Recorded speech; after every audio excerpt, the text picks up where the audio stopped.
오늘 우리에게 주시는 하나님의 말씀은 요한복음 13장 1절부터 7절까지의 말씀입니다.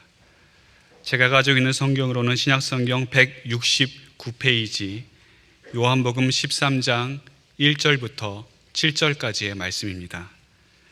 이 기록된 계시의 말씀을 봉독할 때에 살아계신 하나님의 음성을 모두 다 들으실 수 있기를 바랍니다. 유월절 전에 예수께서 자기가 세상을 떠나 아버지께로 돌아가실 때가 이른 줄 아시고 세상에 있는 자기 사람들을 사랑하시되 끝까지 사랑하시니라. 마귀가 벌써 시몬의 아들 가룟 유다의 마음에 예수를 팔려는 생각을 넣었더라.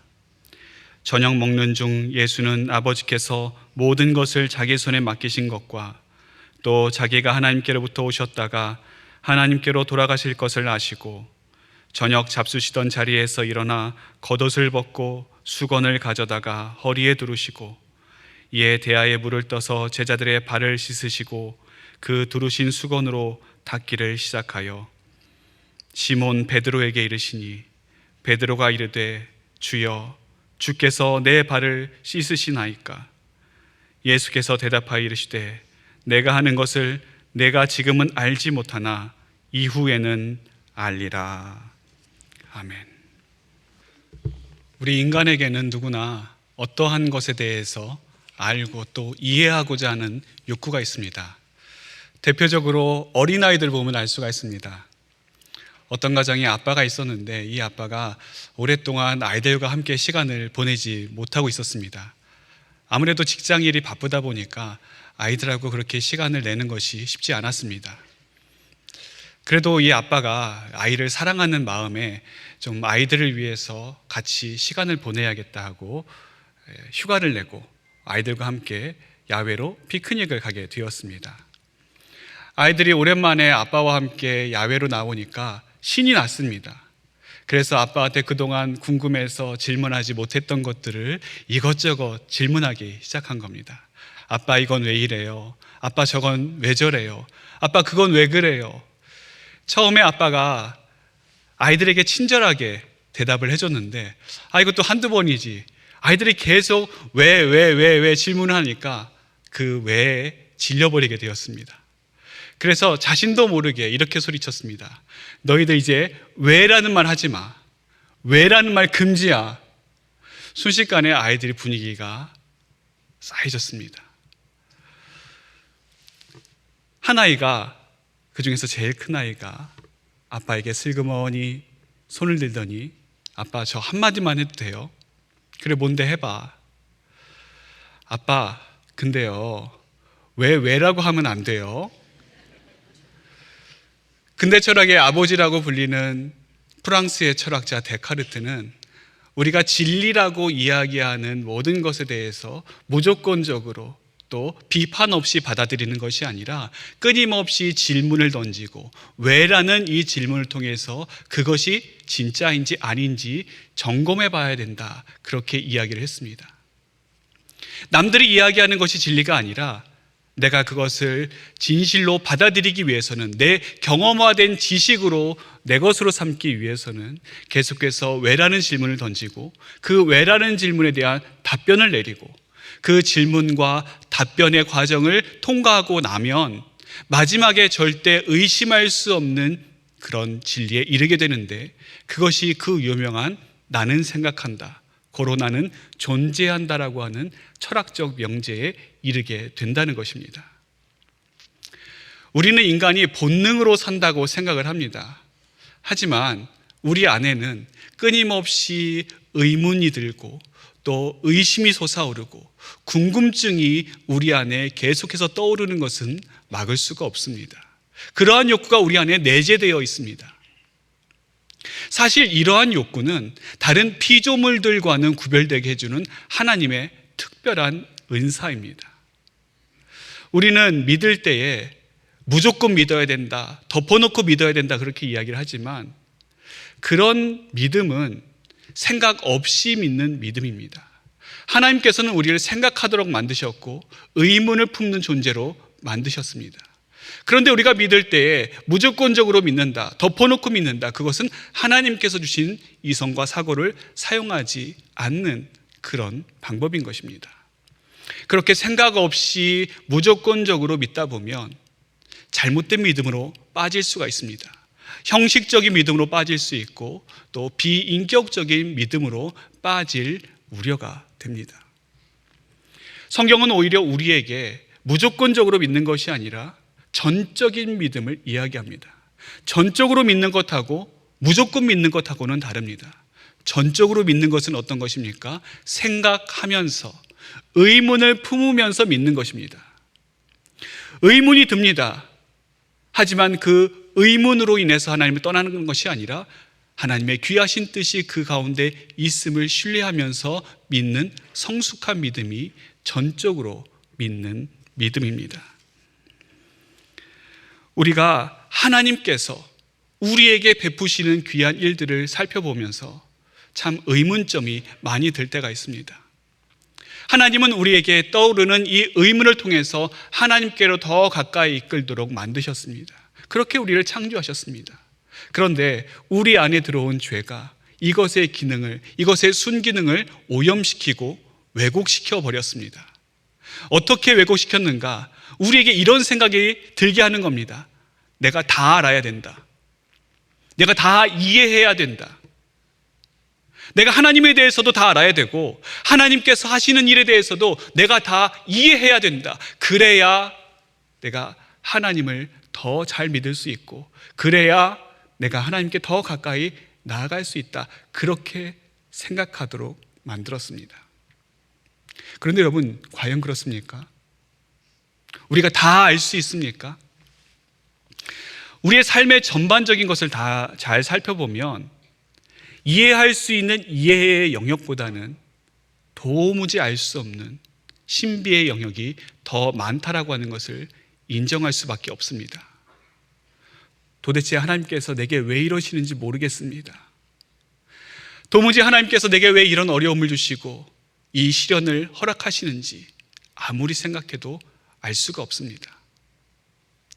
우리 안에 왜라고 하는 질문은 끊임없이 떠오르고 그것이 우리를 사고하게 만들지만 동시에 우리에게 찾아오는 답답함은 그 모든 왜라는 질문에 대해서 답을 내릴 수가 없다라고 하는 것입니다. 제가 아는 목사님 중에 자녀가 아주 큰 병에 걸린 그 자녀가 있었습니다. 이 병은 희귀병인데 세계적으로도 아주 고치기 어려운 병이고 또 걸리면 오래 살지 못하는 그런 치명적인 질병이었습니다. 처음에 이 목사님에게 들었던 마음은 현실을 부정하는 마음이었습니다. 아니야, 아닐 거야. 의사가 잘못 진단한 걸 거야. 그럴 리 없어. 하지만 그 현실 부정이 오래 갈 수는 없었습니다. 결국 그 현실을 받아들이고 나니까 다음에 찾아왔던 마음은 왜라고 하는 그런 마음이었습니다. 왜 하나님께서 내게 이런 아픔을 주시는가? 왜 하필 내 자녀가 이런 나쁜 질병에 걸려야 하는가? 왜 하나님께서는 주의 종인 우리 가정을 지켜주지 아니하시고 이런 시련을 겪도록 내버려 두셨는가? 아무리 기도하면서 하나님께 매달리고 또 때로는 너무 답답한 마음에 하나님께 항의도 해보았지만 그에 대한 정확한 답을 찾을 수가 없었다고 이야기했습니다. 오늘 본문에도 보면 우리가 왜라고 하는 질문을 곳곳에서 던질 수가 있습니다. 왜 예수님께서는 제자들을 사랑하시되 끝까지 사랑하셨습니까? 왜 예수님께서는 가룟 유다가 그의 마음 가운데 이미 사탄이 있음을 알고도 그가 사탄에게 넘어간 것을 알고도 그를 만찬장에서 쫓아내지 않으셨습니까? 왜 예수님은 식사하시던 도중에 갑자기 일어나셔서 제자들의 발을 씻어주셨습니까?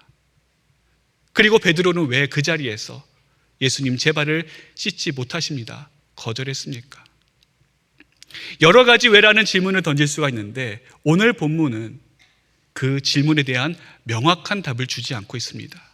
다만 이 일에 대해, 이 사건에 대한 하나님의 놀라운 신비와 예수 그리스도의 계시적 사건을 담담히 보여주고 있을 뿐입니다. 특별히 오늘 1절에 보시면 이런 말씀이 있습니다. 예수께서 세상을 떠나 아버지께로 돌아가실 때가 이른 줄 아시고 세상에 있는 자기 사람들을 사랑하시되 끝까지 사랑하시니라. 예수님께서 자기 사람들을 사랑하셨는데 끝까지 사랑해 주셨습니다. 여기서 말씀하고 있는 끝까지 사랑하신 예수님의 사랑은 낭만적인 사랑을 이야기하는 것이 아닙니다. 내가 당신을 사랑하고 당신도 나를 사랑하고 그렇게 주고받는 그런 로맨틱한 사랑을 이야기하는 것이 아닙니다. 여기서 말씀하고 있는 예수님의 사랑은 십자가 사랑을 말씀하고 있습니다. 예수님의 십자가 사랑은 왜라고 하는 인간적인 질문을 아무 의미 없게 만드는 사랑입니다. 여러분, 예수님의 십자가 사랑에 왜가 어디 있습니까? 왜 내가 십자가를 져야 됩니까? 왜 내가 저들을 위해서 십자가에 달려야 합니까? 왜 내가 조금 있으면 나를 배반할 저들을 위해서 십자가에 매달려야 합니까? 예수님께서는 이런 말씀을 단 한마디도 하지 않으셨습니다. 다만 묵묵히 제자들을 끝까지 사랑하시고 끝까지 십자가를 지셨습니다. 반면에 제자들은 어떻습니까? 제자들에게 찾아온 것은 왜라고 하는 질문이 먼저였습니다. 그들이 먼저 예수님의 발을 씻겨줘야 맞는 것인데, 또 서로의 발을 씻어주는 것이 맞는 것인데 아무도 그 자리에 나서지 않았습니다.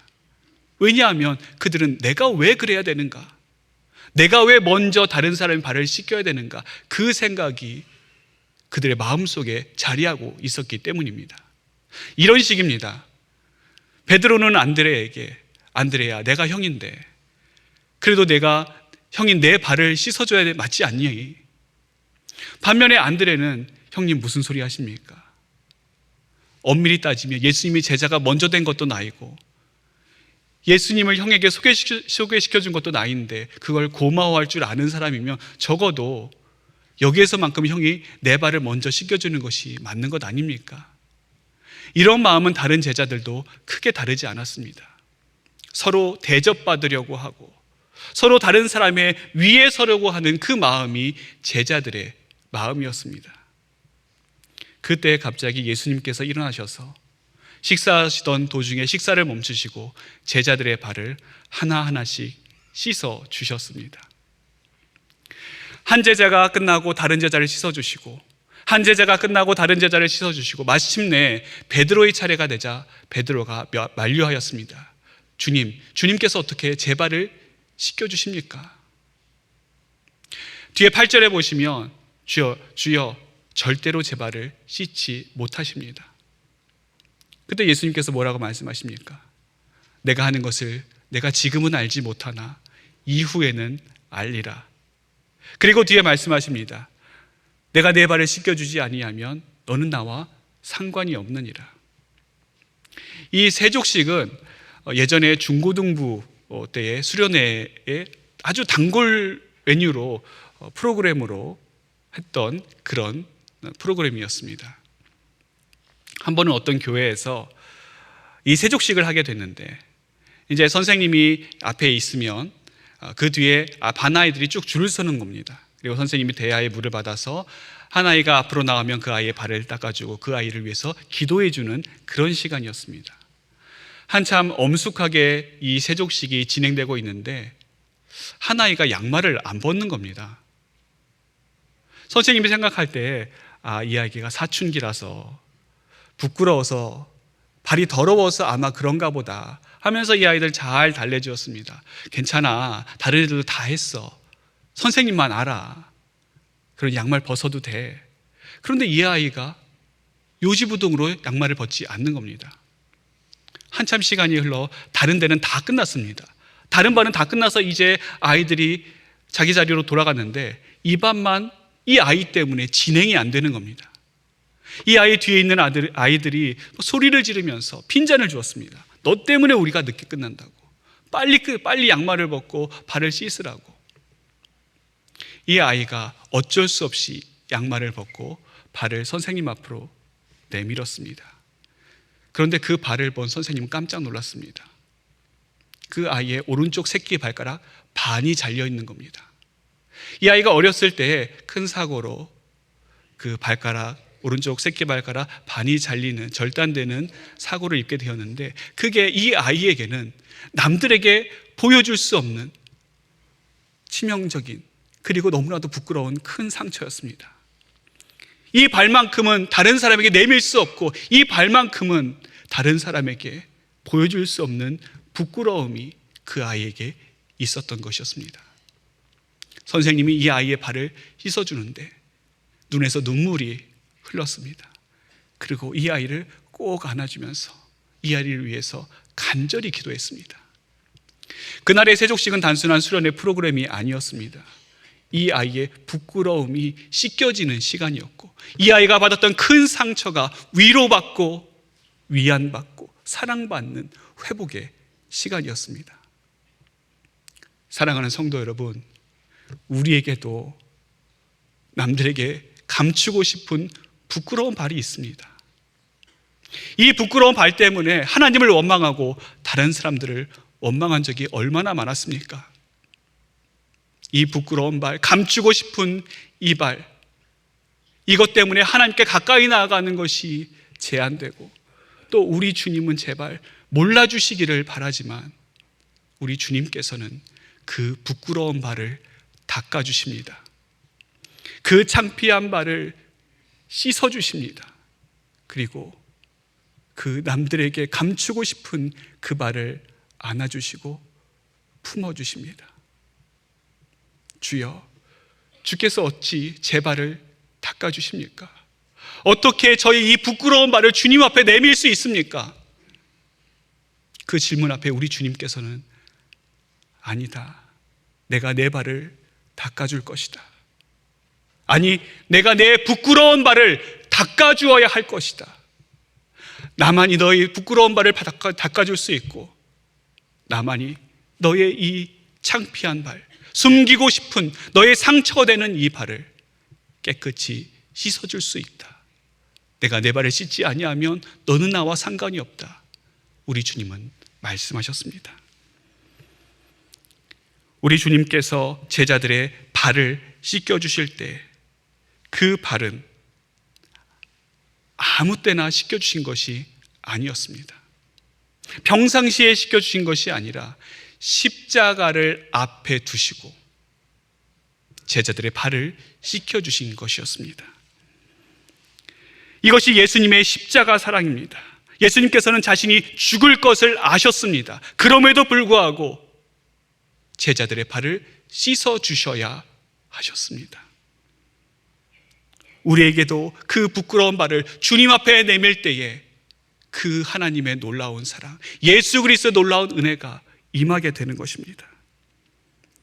예수님의 사랑은 그렇기 때문에 부끄러운 발을 씻어주는, 부끄러움을 덮어주는 사랑입니다. 우리는 내가 부끄러우면 하나님 앞에 나아갈 수 없고 주님의 사랑을 받을 수 없다고 생각하지만 아닙니다. 우리 주님께서는 부끄러운 그들의 발을 그대로 씻어 주셨습니다. 제자들을 책망하지 않으셨습니다. 제자들을 혼내지 않으셨습니다. 그들의 부끄러운 모습 그대로를 안아주시고 품어주셨습니다. 예수님께서 제자인 가룟 유다 그리고 베드로에게 베풀어 주셨는 그 사랑은 오늘도 우리에게 베풀어 주시는 그 놀라운 사랑입니다. 또한 예수님의 사랑은 어떤 사랑입니까? 믿어주는 사랑입니다. 예수님의 십자가 사랑은 우리를 믿어주시는 사랑입니다. 오늘 말씀에 예수님께서 이렇게 말씀하십니다. 내가 아는 것을 지금은 내가 알지 못하나 이후에는 알리라. 지금 제자들의 상태가 어떤 상태입니까? 모르는 상태입니다. 무엇을 모릅니까? 예수님의 이 세족식의 의미를 알지 못합니다. 예수님께서 지금 왜 이러시는지 제자들이 아는 것이 아니라 알지 못하고 있습니다. 그리고 예수님의 십자가 사건도 이들은 알지 못합니다. 더욱이 자격 없는 자기들을 예수님께서 얼마나 사랑하시는지, 어떻게 끝까지 사랑해 주셨는지 그 예수님의 사랑도 알지 못하고 있습니다. 그런데 우리 예수님께서는 그 알지 못하는 상태, 그 상태로 제자들을 사랑해 주셨습니다. 예수님께서 이들이 알기 때문에 사랑하신 것이 아닙니다. 아는 상태에서가 아니라, 믿는 상태에서가 아니라, 신실한 상태에서 이들을 사랑하신 것이 아니라, 여전히 모르고 있지만 모르는 그 모습 그대로를 두고 예수님은 그들을 사랑해 주셨습니다. 여러분, 모르면 죄가 아닙니까? 모르면 잘못이 아닙니까? 그럴 수 없습니다. 몰라도 잘못은 잘못이고, 모르고 지은 죄도 죄는 죄인입니다. 그러므로 우리 주님께서 이 제자들을 사랑해 주실 때는 죄인인 상태 그대로를 사랑해 주신 것입니다. 우리의 믿음은 어떤 믿음입니까? 불안정한 믿음입니다. 우리는 내가 어떤 사람을 믿을 때 그냥 믿지 않습니다. 그 사람이 나에게 담보를 주어야 됩니다. 어떤 응답을 주어야 합니다. 만일 그 사람이 나에게 준 응답이 내 마음에 들지 않거나 또 내 믿음을 흔들릴 만한 것이라고 한다면 우리의 믿음은 더 이상 진전되지 않습니다. 깨어져 버리고 맙니다.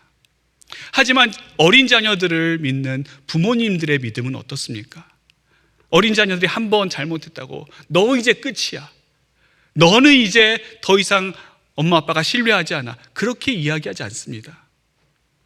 다음번엔 잘하겠지, 다음번에는 성공하겠지, 다음번에는 잘못하지 않겠지, 믿어주는 그 믿음. 여러분, 그런 믿어주는 믿음은 어떤 관계에서만 가능합니까? 사랑하는 관계에서만 가능합니다. 거래하는 관계에서는 이런 믿음이 있을 수가 없습니다. 거래하는 관계라고 한다면 믿어주는 것도 어렵습니다. 하지만 내가 사랑하기 때문에 저가 잘못하고 있는 줄 알면서도 믿어주는 겁니다. 저가 부족한 줄 알면서도 믿어주는 겁니다. 그것이 부모님이 자녀들에게 갖는 믿어주는 그 믿음입니다. 우리 주님께서는 제자들을 사랑하는 관계로 믿어주셨습니다. 지금은 이 제자들이 알지 못하지만, 이들을 향한 하나님의 뜻을 알지 못하고, 이들에게 베풀어지고 있는 예수님의 사랑을 알지 못하고, 그리고 지금 이 자리에서 예수님께서 발 씻어주시는 그 의미를 이 자들이 알지는 못하지만 이후에는 알게 될 것이라고 믿어주셨습니다. 우리의 믿음은 또한 어떤 믿음입니까? 우리의 믿음은 점진적인 믿음입니다. 그래서 우리의 믿음은 하나하나씩 쌓아갑니다. 그런데 쌓아가다가 하나라도 잘못되어지게 되면, 하나라도 어그러지게 되면 여태까지 쌓은 믿음이 와르르 무너지고 마는 그런 연약한 믿음입니다.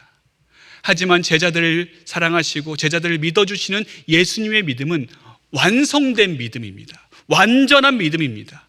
이미 하나님께서 이 제자들을 어떻게 하실 것을 아시고 그것을 보시고 그 아신 상태에서 제자들을 안아주시고 사랑해 주시는 그 믿음, 그 믿어주시는 믿음인 것입니다.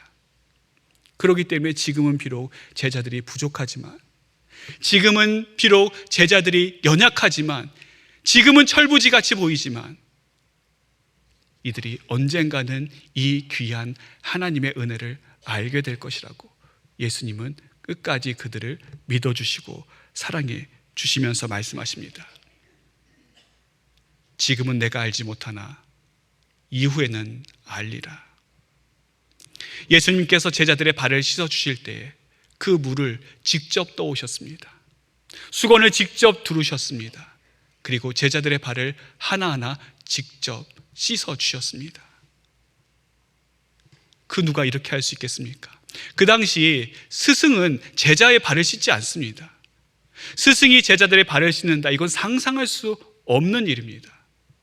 왜냐하면 스승의 채통이 있고 스승의 품위가 있고 또 그렇게 하게 되면 스승의 권위를 잃어버릴 수 있기 때문에, 또 다른 사람들의 손가락질을 받을 수 있기 때문에 스승은 절대 제자들의 발을 씻지 않습니다.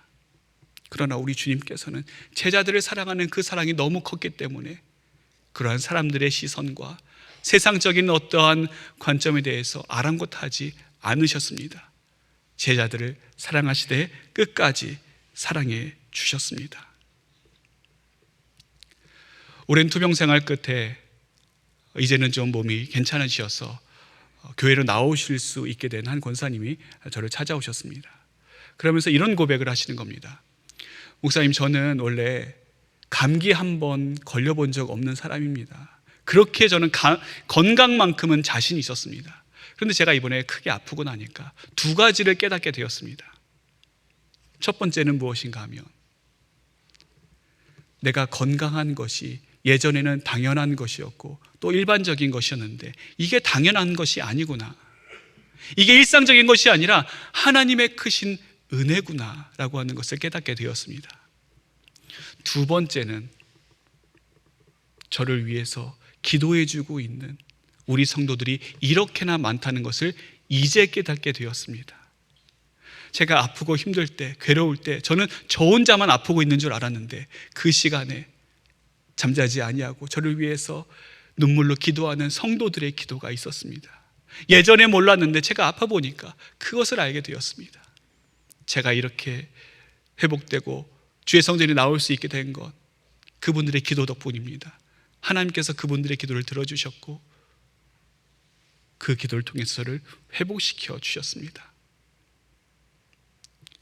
여러분, 지금은 우리가 알지 못합니다. 그러나 이후에는 알게 될 것입니다. 지금 내가 당하고 있는 고난, 풀기 힘든 난제가 있습니까? 아무리 기도하고 아무리 생각하고 아무리 하나님께 물어보지만 그에 대한 답을 내가 얻지 못하고 있습니까? 여러분, 걱정하지 마십시오. 지금은 알지 못하나 이후에는 알게 될 것입니다. 하나님의 은혜가 얼마나 큰지, 이 일에 대해서 하나님의 얼마나 크신 섭리와 또 계획이 있는지, 이 사건을 다루시고 또 주관하시는 하나님의 손길이 얼마나 큰지 이제는 알지 못하나 이후에는 알게 될 것입니다. 우리는 우리의 삶 가운데 부어주시는 하나님의 은혜의 총량을 알지 못합니다. 그래서 우리는 더 은혜를 받아야 될 것 같고 은혜가 더 필요한 것 같고 아직도 부족한 것 같지만 아닙니다. 나를 향한 하나님의 은혜가 얼마나 큰지, 나를 붙드시고 나를 지키시고 나를 지금껏 살게 하신 그 하나님의 크신 은혜가 예전에도 있었고 지금도 그 은혜가 부어지고 있고 앞으로도 그 놀라운 은혜 가운데 살아가게 될 것이라고 하는 것을 우리가 지금은 알지 못하지만 이후에는 알게 될 것입니다. 그때 우리는 오늘 말씀을 기억하게 될 것입니다. 내가 지금은 알지 못하나 이후에는 알리라. 그날을 믿음으로 바라보며 주를 믿는 그 소망함 가운데 하나님의 백성으로 살아가는 우리 모두가 되어야 할 것입니다. 기도하겠습니다. 사랑과 은혜가 충만하신 하나님 아버지, 오늘 우리에게 귀한 말씀 주시고 우리를 향한 주님의 사랑을 다시금 깨닫게 하여 주심에 감사를 드립니다. 때로 우리 삶에 이해되지 않고 받아들이기 어려운 일들이 있다 할지라도 주님 말씀하신 것처럼 지금은 그 뜻을 알지 못하나 이후에는 알게 될 것을 믿습니다. 우리를 도우시고 우리를 붙드시는 놀라운 하나님의 은혜와 경륜과 섭리를 알게 될 것입니다. 그때까지 믿음 잃지 않도록 우리에게 믿음을 더하여 주옵시고 온전한 신뢰와 순종하는 마음으로 주 앞에 무릎 꿇는 저희가 되게 하여 주옵소서. 우리를 사랑하시되 끝까지 사랑하여 주시는 우리 구주 예수님의 이름으로 기도드립니다. 아멘.